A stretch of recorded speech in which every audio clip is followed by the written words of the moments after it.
My hands were the first thing to go. Not slowly, like rust, but all at once, like a bad engine seizing up. Now, at 72, they were heavy, thick, and stiff. I could barely lift my morning coffee mug, and that mug was ceramic, the one my late husband, George, won at the county fair 30 years ago. It should feel like nothing, but now it felt like a weight. The doctors called it chronic inflammation. I called it the slow theft of my life. I was Margie Reynolds, a cook my whole life, a short-order cook at the diner for 35 years. I knew heat, I knew speed, and I knew how to use my hands. They were strong, quick hands. Now they were puffy, burning from the inside out. My knuckles felt like they were packed with gravel, aching with a deep, throbbing pain that never ever went away. George and I bought this little 2-bedroom house brick by humble brick. It was ours. It was paid for. After George passed 3 years ago, I didn't feel lonely. Not really. I had my routine, my morning walk around the block, tending my small rose bushes, and making myself a simple, honest breakfast. But for the last 6 months, I hadn't been alone. David, my son, and his wife, Nora, moved in. David said it was a career transition. Nora said it was to help Margie manage her health. They didn't pay rent, of course.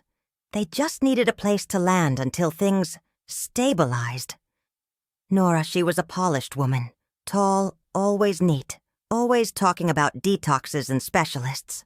After I went to see that rheumatologist, a young man who just told me I was stressed and needed to manage my anxiety, Nora took over everything. That was when the diet started. It was supposed to be anti-inflammatory. It was expensive, complicated, and mostly revolved around oils, fats, and a whole lot of weird seeds. Nora said the doctor agreed, even if the doctor hadn't actually met Nora. "You need to rest your joints, Mom," Nora would insist, blocking me from the kitchen. "I've got the cooking covered. It's vital that we follow this protocol perfectly." I'd spent my whole life on my feet, working the griddle. Resting felt like dying. But David would nod solemnly behind Nora. David always went along with Nora. That's just the way the cookie crumbles, I suppose. The food Nora made. It wasn't food, not to me. It was gritty, strange. Every single meal had a generous pour of one of those specialty oils. Little glass bottles with French names, costing $40 a pop.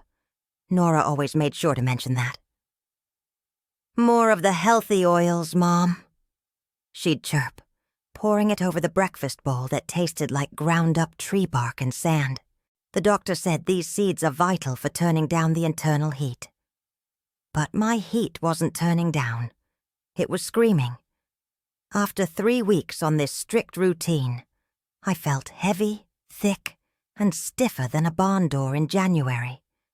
My feet were swollen so bad I couldn't lace my shoes, let alone walk around the block.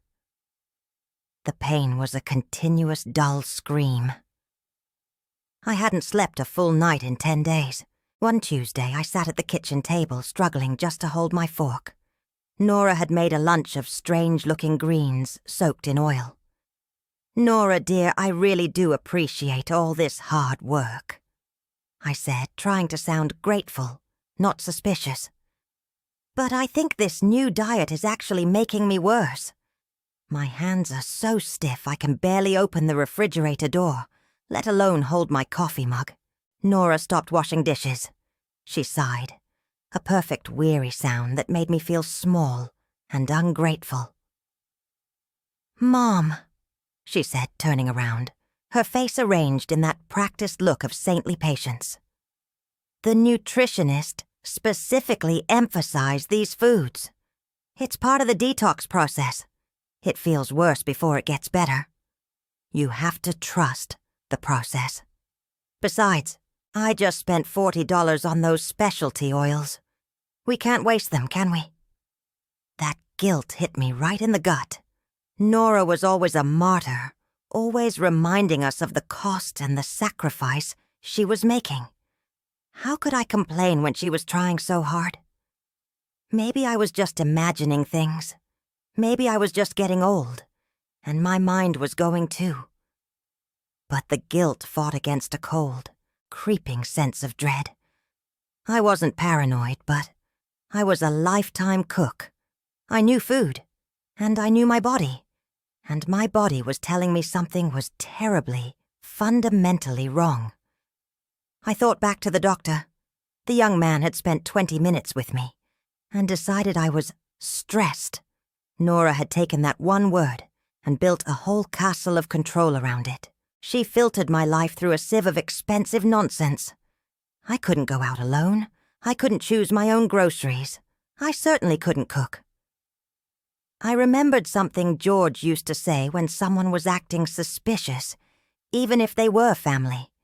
He'd squint and say, "The apple doesn't fall far from the tree, Margie, but sometimes the worm gets to the apple first." I didn't know who the worm was, but I felt sick to my stomach.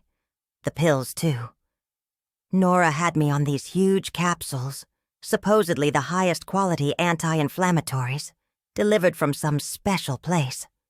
She made sure I took them right after the gritty breakfast, always watching me swallow them down with a big glass of water. One day I tried to get a glass of water an hour later. She stopped me dead. "Mom, you need to rest. I'll get it for you." Her voice was too bright, too quick. Why was she always in charge of the water? Why did she insist on watching me take everything? The suspicion started small, like a tiny splinter, but soon it was a deep, festering doubt. I started connecting the dots. When Nora was gone running errands, I tried to look in the refrigerator for some real food. A piece of cheese, a slice of bread. Anything to stop the ache that felt like it was tearing me apart. But Nora had reorganized everything. All the good food was in plain sight, but the real comforting food was locked in a small plastic bin on the top shelf, secured with a bicycle lock. "Just until you get used to the new portion control, Mom," Nora had explained with that practiced sigh. "We can't have you sabotaging your own health." Sabotaging? Or saving myself? I felt my blood pressure rising. I couldn't even access my own kitchen in my own house. The fear solidified the next Tuesday afternoon. I was supposed to be resting in my room, stiff and aching as usual. I told Nora I was going to try to nap. I waited 5 minutes. My joints were screaming, but I forced myself out of bed, moving slowly and quietly, like a lifetime of working early mornings taught me. I needed to get to the laundry room, I told myself, just to check on my favorite sweater. I passed the pantry. The door was slightly ajar. I saw Nora's back. She was tall, her shoulders squared, completely absorbed in what she was doing. She didn't hear my slow, painful shuffle on the old carpet.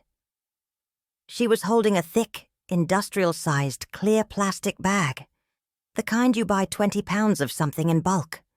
The bag was heavy, slumping over the crook of her elbow. Nora reached into the big bag with a metal measuring scoop and poured something white and fine into a much smaller jar. This small jar was labeled, in Nora's precise, clean handwriting, Anti-Inflammatory Super Blend, the very jar that sat on my counter every morning. It happened fast. Nora finished scooping, screwed the lid on the small jar, and then her head jerked up. She must have sensed me. She spun around, slamming the heavy pantry door shut so hard the entire wall rattled. For a fleeting second, her face was stripped bare. No patience, no martyrdom, no pretty smile, just cold, stark panic. "Mom, you startled me," Nora hissed, stuffing the large plastic bag behind her back with surprising speed. "What are you doing out of bed? You need to rest." My heart was beating so hard, It felt like a trapped bird trying to break my ribs. I had to play it normal. I had to hide the fact that I had seen something wrong. Just getting a glass of water, I stammered, my breath catching. The lie felt thin, but my weakness made it sound believable. I looked at the counter where the super blend jar usually sat. Now it was full, gleaming innocently. "What was that large bag?" I asked, pointing weakly toward the closed pantry. Nora forced that wide, practiced smile back onto her face. It didn't reach her eyes. "Oh, that? Nothing, Mom. Just some bulk flour for David's sandwiches. I'm trying to save money, you know, since the medical bills are getting so high." She said the last part with a sigh, pulling the martyr routine again. I nodded, pretending to accept the answer. But Nora never baked, and the jar she was refilling wasn't flour. Flour wasn't kept in a jar labeled Super Blend. And why the panic? Who locks up flour and hides it when the person who bought it walks into the room? He's not playing with a full deck, David, or maybe neither of them are. You live and learn, I thought.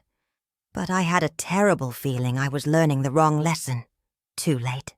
I hobbled back to my room, feeling the burning in my hands flare up instantly, like a warning signal.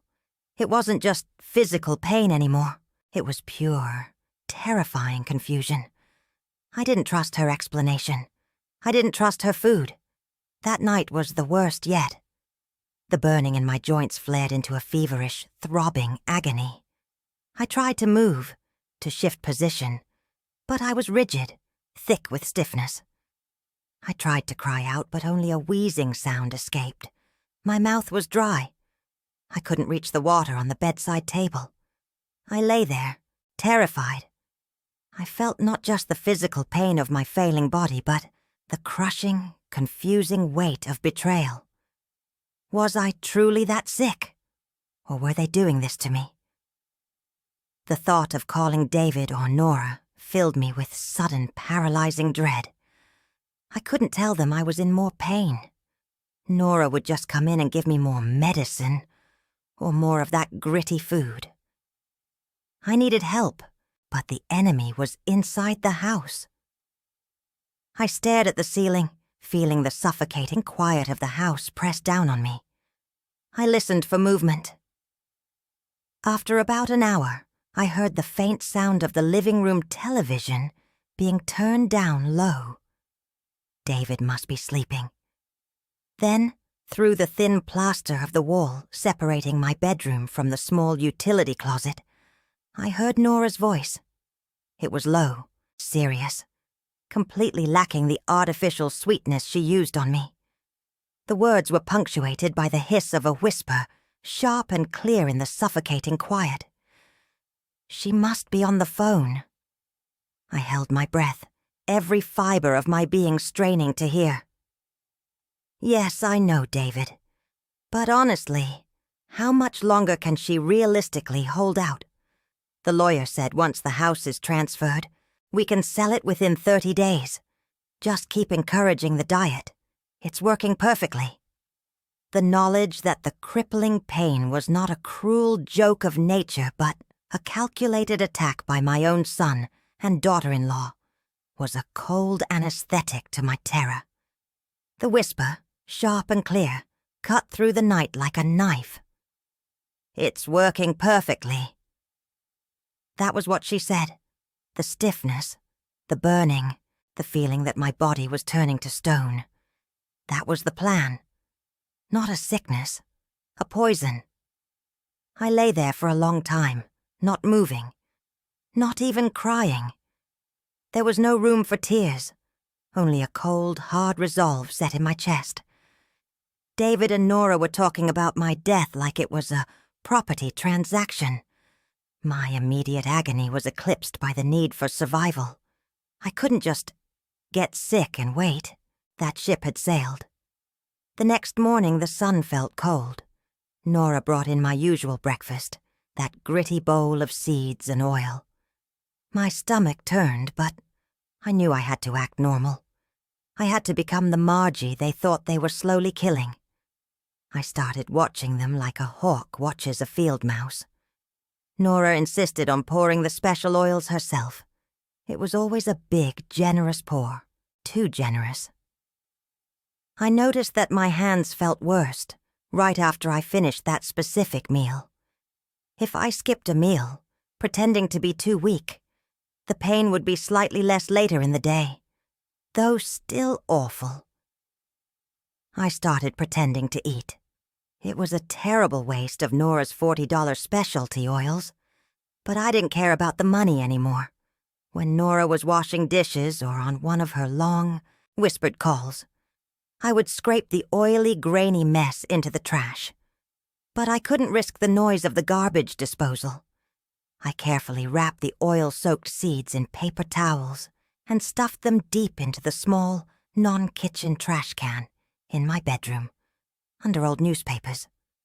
The pills, too. They were huge, hard capsules. Nora always watched me swallow them with a big glass of water. I started tucking them between my cheek and gums. It was an old habit from when I hated cough syrup as a girl.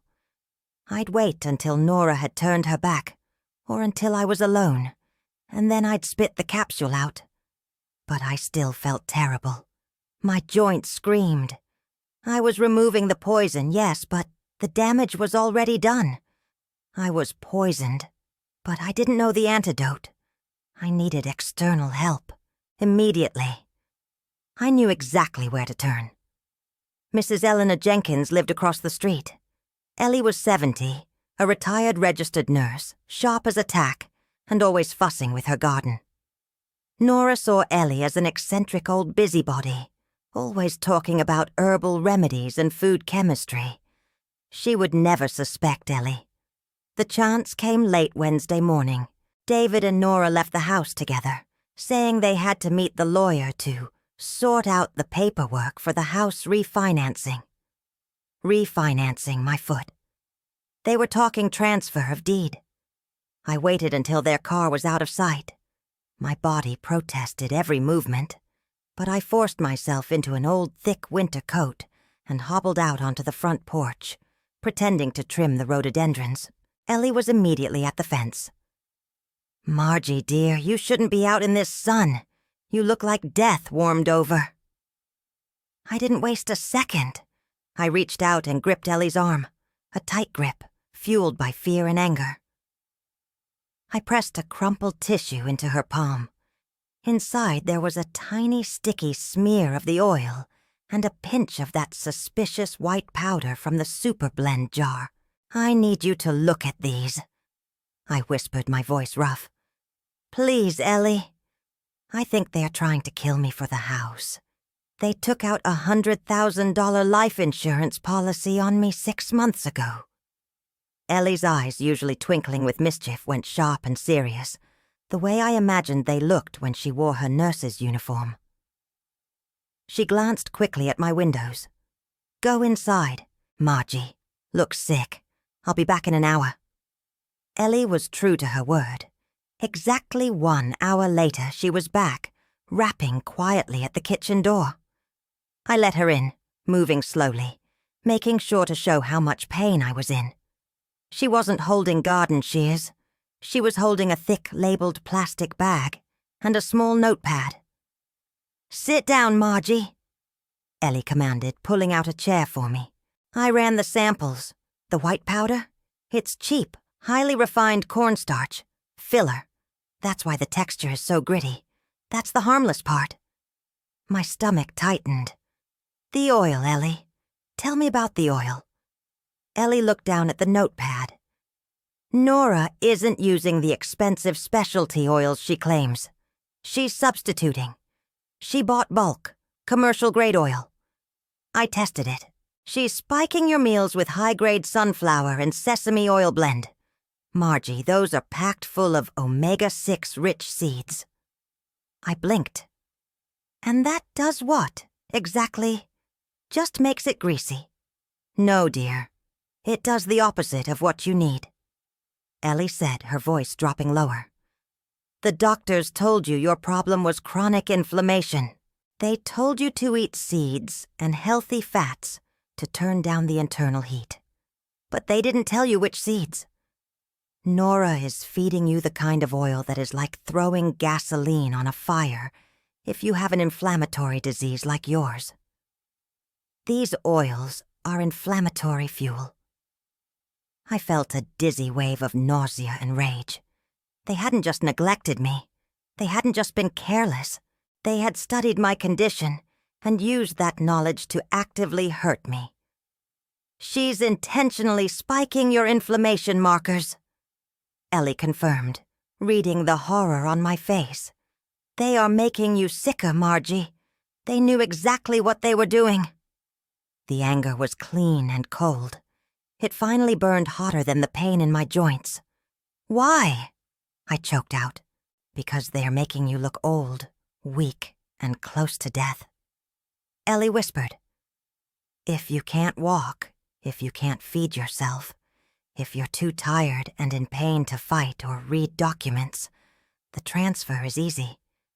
You live and learn, Margie. But this is a terrible lesson. Ellie didn't just confirm the betrayal. She gave me the blueprint for survival, the secret weapon that they had intentionally hidden from me. We have to reverse this immediately, Ellie urged, her eyes gleaming with professional resolve. They are maximizing the bad stuff. We are going to stop it, right now. You must stop consuming all omega-6 seeds. No sunflower, no sesame, no tahini. Complete immediate removal. You can keep pretending to eat it, but you have to get rid of it. She pulled out a small sealed bag filled with a finely ground pale brown powder. This is your true medicine, she said. Ground flaxseed and pumpkin seeds. These are highly anti-inflammatory. Replace the bad blend with these. This switch is crucial. The studies I read say that just the removal of those specific omega-6 spikes can give you a 20 to 30% reduction in joint pain within 7 to 14 days. A 20 to 30% reduction. Enough to hold a pen. Enough to think clearly. And to fight the stiffness, Ellie continued, pulling out a small container of thick oil. You need the good oils. This is pure, cold-pressed olive oil, omega-3 rich. Take 1 spoonful a day. And Margie, you must chew the seeds slowly and drink extra water. This new regimen, the removal of the bad seeds and adding the good, should give you a further 10 to 20% improvement in stiffness. I looked at the little bags of life-saving seeds. They had been right there all along. Nora had just replaced them with poison. I started the secret regimen immediately. The next morning I feigned weakness, leaving half the gritty sesame and sunflower-rich breakfast, claiming I was nauseous. Once Nora was busy cleaning, I snuck out the old seed mix, replacing it with Ellie's anti-inflammatory flax blend, swallowing it down with my morning water. The water Nora insisted on giving me, thinking she was controlling my intake. I made sure to take my dose of true olive oil, feeling the good fat coat my throat. The immediate removal of the toxic oil was palpable. By the end of the second day, the burning heat in my hands had diminished, just like Ellie promised.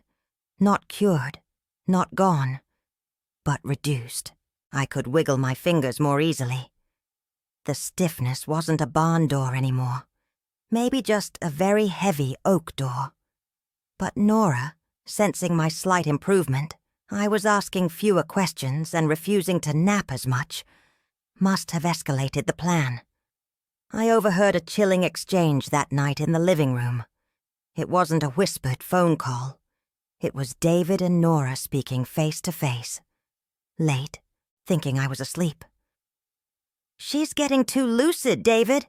We can't wait for her to sign the general power of attorney. Nora hissed. She nearly asked me about the grocery receipt today. I called the lawyer. We are getting the final transfer deed signed tomorrow afternoon at 3 p.m.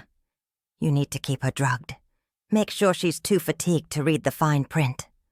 Tomorrow, 3 p.m. I had less than 24 hours before I lost my house. The home George and I built brick by brick.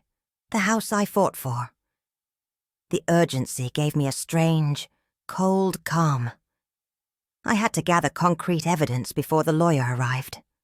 I needed 3 things: proof of the poison, proof of their intent, and proof of my own lucidity. First, the poison. When Nora stepped out to run a quick errand to the post office, I hurried to the pantry. The door was slightly ajar. She was getting sloppy, or maybe just confident that I couldn't move fast enough to matter. My hands still ached, but they were steady enough to hold my cell phone. I took 2 quick photos, one of the industrial bulk bag of sunflower oil, and another of a notepad where Nora had scribbled down a note. Increase sesame oil dosage, 5 milliliters per meal. Ensure fatigue before signing tomorrow. Proof of intent. Check. Next, proof of conversation. I remembered an old tiny cassette recorder George used to use for his birdwatching notes. I found it taped beneath my old sewing machine. It was heavy, but it still worked. That evening I lay in bed, waiting. Nora came in at 9 o'clock, holding the glass of water and 2 of my huge vitamins.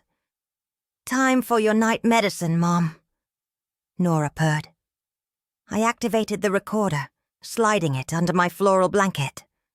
I breathed shallowly, feigning extreme exhaustion. "It's getting so hard to hold the pen, Nora. My hands just freeze." I tried to make my voice sound shaky. Nora adjusted my blanket. Her voice, clear on the tape, was devoid of warmth. "Just focus on tomorrow, Mom. The lawyer is coming to the house at 3 p.m. You sign the document transferring the house to David for management. Just a quick signature, and all your worries will be over. You can finally rest. Rest, meaning die." I swallowed the pills, using my cheek trick, and Nora left. I quickly spat the capsules into the toilet and flushed them. The recording was mine. Proof of duress and timing. Check. The next morning I performed. I stumbled, I complained loudly that the pain in my knuckles was a continuous 9 out of 10, and I insisted I needed Nora to help me sign even a simple credit card receipt. My body was still stiff, but my mind was clearer than it had been in months. The removal of the inflammatory oil, coupled with Ellie's anti-inflammatory flax and pumpkin seeds, was working wonders. I did my private test. I stood at the kitchen sink and gripped the ceramic mug. George's mug. I didn't shake. I could hold it steady for 60 seconds. A week ago, it felt like a 10-pound weight. Today, it felt like a mug. I looked in the mirror. My eyes were clear. My face, though lined and tired, wasn't the dull, defeated mask I'd worn for months. I looked like Margie Reynolds again. I put on my oldest faded dressing gown, the one George always teased me about. I mussed my hair, didn't bother with lipstick, and deliberately let my posture slump.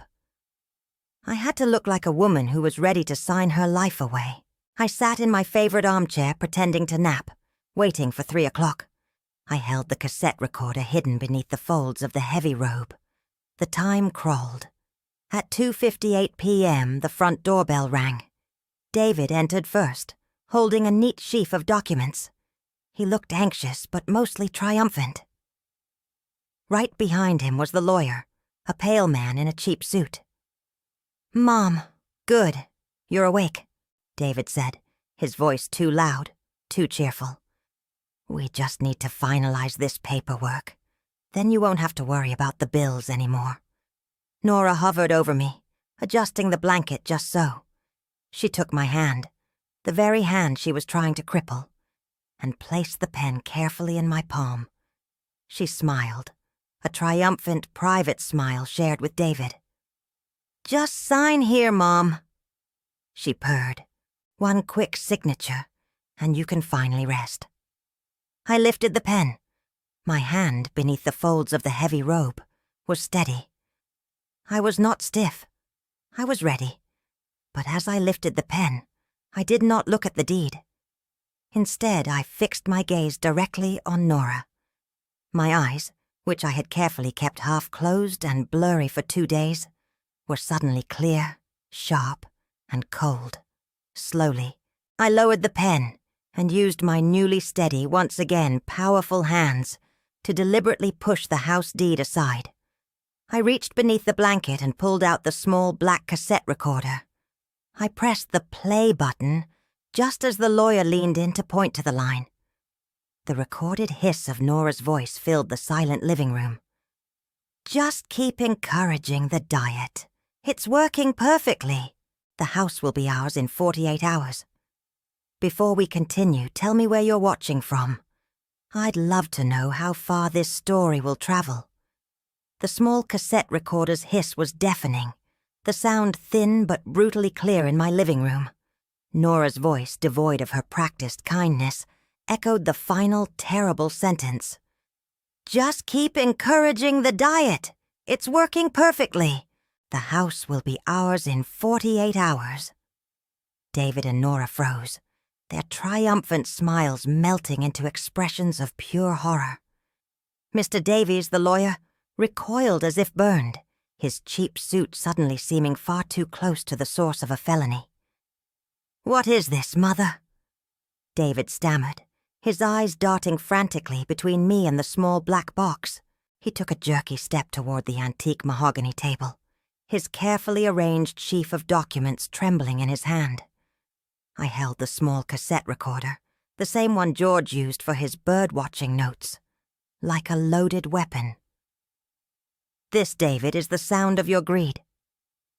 The door to the hallway, which I had carefully left unlatched just before they arrived, swung open gently.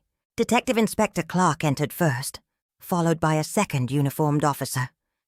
My neighbor, Ellie Jenkins, stood beside them, her eyes sharp and focused. Nora gasped, a thin, high sound of utter terror. David's face drained entirely of color. He wasn't here for a simple signing. He was trapped. I rose slowly from my armchair, pushing aside the faded robe that had been my costume of defeat. Every movement was deliberate. I was 72, but I felt the cold, clean power of a woman who had just survived a murder attempt by her own family. I addressed Inspector Clark, ignoring David and Nora completely, who were now struggling to form coherent sentences. "Inspector, I believe this recording, combined with the evidence of intent, constitutes probable cause. I was scheduled to sign a transfer deed at precisely 3 p.m. today, under duress and intentional incapacitation." Ellie Jenkins stepped forward, calm and professional, holding a sealed evidence bag. Inside, visible to everyone, was the industrial bulk container of sunflower oil and Nora's notepad, with the handwritten instruction to increase the dosage. "My name is Eleanor Jenkins, retired registered nurse," Ellie stated, her voice steady. "I analyzed the oil Margie was being forced to consume. She has severe chronic inflammation. Her specific dietary need was the removal of omega-6 fats. Instead, Nora and David were spiking her meals with a high-grade omega-6 rich blend, documented right here, explicitly chosen to trigger aggressive systemic inflammation. This was not neglect, Inspector. It was a precise, calculated medical sabotage aimed at rendering her too weak to fight." I extended my hands, the hands they had watched shake and cramp for months. They were steady, strong enough to grip the ceramic mug now without a tremor. "They wanted me too incapacitated to read the fine print or hold a pen. They believed their poison was working perfectly. But what they thought was debilitating arthritis was merely systemic inflammation from the toxic oil. I stopped consuming those omega-6 spikes 48 hours ago. The swelling, the stiffness, the intense burning. which Nora calculated would keep me at a continuous 9 out of 10 pain, dropped by over 40% in 2 days, simply by switching to the flaxseed and pumpkin seeds Ellie provided. The tremors stopped this morning. I am perfectly lucid, and I have not signed a single document. David, utterly defeated, crumpled back into his chair. Nora began to shake her head frantically, muttering weak denials. "Mother," David finally managed, his voice cracking with desperation. "You can't do this. I am your son. We are family. Think of what this will do to me. You'll destroy me for an old house." I looked at the man who had traded my life for property, the man who was once my son. My voice was level, carrying the devastating finality of a judge. "You left my son behind the moment you calculated the cost of my life insurance policy against the value of this house," I stated, looking directly into David's defeated eyes. "I worked as a short-order cook for 35 years to make this house ours, brick by humble brick. You tried to murder the woman who gave you everything, using poison you disguised as medicine, for a $100,000 insurance payout and a $450 $100 house. You are no one to me now. My future is living, David. Yours is being held accountable." Inspector Clark, who had listened silently, stepped forward. He placed one hand on David's shoulder. "David Reynolds, Nora Reynolds, you are under arrest for conspiracy to commit aggravated battery, fraud, and attempted manslaughter. You have the right to remain silent." The officer swiftly cuffed David first, then Nora. Mr. Davies, the lawyer, was already frantically dialing his office, trying to distance himself from the disaster. David and Nora were led out of the house, not as triumphant new homeowners, but as common criminals. Nora, always meticulous, even tried to straighten her collar as she was being escorted to the patrol car. The heavy front door clicked shut, leaving the living room in a profound, ringing silence. Mr. Davies stammered apologies, promising to annul all previous general power of attorneys immediately. Ellie quietly approached me, touching my shoulder. I didn't need to speak. I was free. The subsequent legal proceedings were brutal, driven by the clear intent and physical evidence I provided. David and Nora were both charged with attempted manslaughter, which the specific medical sabotage evidence made undeniable. David, the primary schemer, was sentenced to 12 years in state prison in a medium security facility in Monroe. Nora, his accomplice in the poisoning, received a concurrent 9-year sentence. The financial fallout was complete. David lost his job as a middle manager, along with his pension and professional certifications. They were jointly and severally ordered to pay $700,000 in restitution for emotional distress, medical fraud, and endangerment. They had sought the house, valued at $450,000, and the $100,000 insurance payout. Instead, they were left utterly penniless, owing me far more than they ever hoped to gain. The family, once protective of David, learned the full extent of the calculated betrayal. Aunts, cousins, and old friends publicly severed all ties with the disgraced couple. David and Nora received no family visits.